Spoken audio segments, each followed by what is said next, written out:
आज हम एक ऐसी कहानी की बात करने वाले हैं जो वाकई सोचने पर मजबूर कर देती है।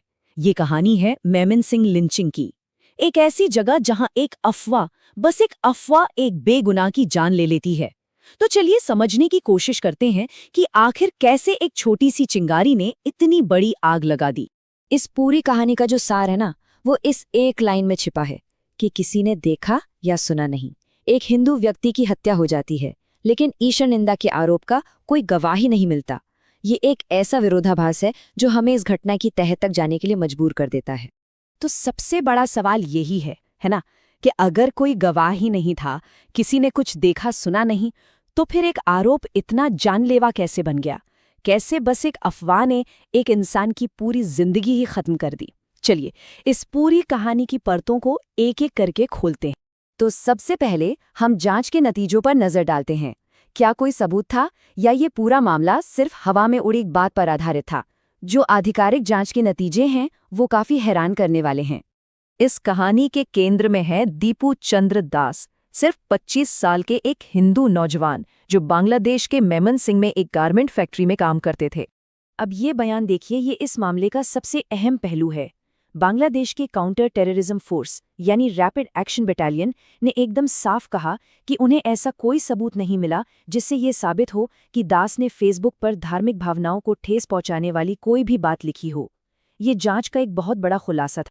और देखिए, जांच सिर्फ फेसबुक तक ही सीमित नहीं रही। अधिकारियों ने हर पहलू को खंगाला। ना तो कोई आपत्तिजनक फेसबुक पोस्ट मिली, ना ही किसी साथ काम करने वाले ने उन्हें कुछ गलत कहते सुना। यहाँ तक कि आसपास के लोगों में से भी कोई गवाह सामने नहीं आया। मतलब जांचकर्ताओं को एक भी ऐसा व्यक्ति नहीं मिला जिसने अपनी आंखों से कुछ देखा या कानों से कुछ सुना हो। तो फिर सवाल उठता है कि अगर कोई सबूत नहीं था तो ये सब हुआ कैसे? यहीं से कहानी का दूसरा अध्याय शुरू होता है कि कैसे एक अफवाह जंगल की आग की तरह फैली और सब कुछ जलाकर राख कर गई। आरोप ये था कि एक अफवाह फैली कि दीपू दास ने पैगंबर मोहम्मद के खिलाफ कोई अपमानजनक टिप्पणी की है। ये एक ऐसा आरोप था जिसका कोई आधार नहीं मिला, लेकिन ये बहुत तेजी से लोगों के बीच फैल गया। शुक्रवार की रात को जो हुआ वो बहुत तेजी से हुआ। सबसे पहले फैक्ट्री के मजदूरों के बीच ईशनिंदा की अफवाह फैलती है। फिर मजदूर दास को नौकरी से निकालने की मांग करने लगते हैं और देखते ही देखते फैक्ट्री के बाहर एक गुस्साई भीड़ जमा हो जाती है। अब हालात को कंट्रोल करने के लिए मैनेजमेंट ने दास को उनकी ड्यूटी से हटा दिया। अब हम कहानी के उस भयानक हिस्से पर आते हैं जहां एक भीड़ ने खुद ही कानून को अपने हाथ में ले लिया और अपना फैसला सुना दिया। और यहीं पर फैक्ट्री का जो बयान है वो इस कहानी की ट्रेजेडी को और भी गहरा कर देता है। देखिए, एक तरफ वो कहते हैं कि हमने उसे बचाने की कोशिश की, लेकिन दूसरी तरफ जो असल में हुआ वो ये था कि उन्होंने उसे संस्थान को बचाने के लिए उस भीड़ के हवाले कर दिया। मतलब ये जो विरोधाभास है ना, ये उस वक्त के डर और उस भयावहता को दिखाता है जब इंसानियत पर डर हावी हो जाता है। इसके बाद जो हुआ वो वाकई बेहद क्रूर था। जैसे ही दास को फैक्ट्री से बाहर धकेला गया, भीड़ ने उन्हें घेर लिया। उन्हें लाठियों और दूसरे हथियारों से पीट-पीट कर मार डाला गया। बात यहीं खत्म नहीं हुई।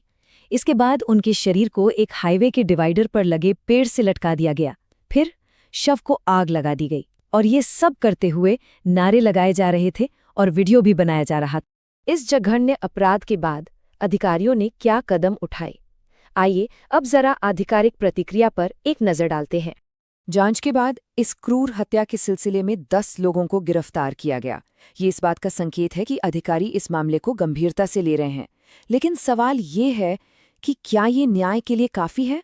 बांग्लादेश की अंतरिम सरकार ने भी इस घटना की कड़ी निंदा की। मुख्य सलाहकार के ऑफिस से बयान आया कि हम इस लिंचिंग की तहे दिल से निंदा करते हैं।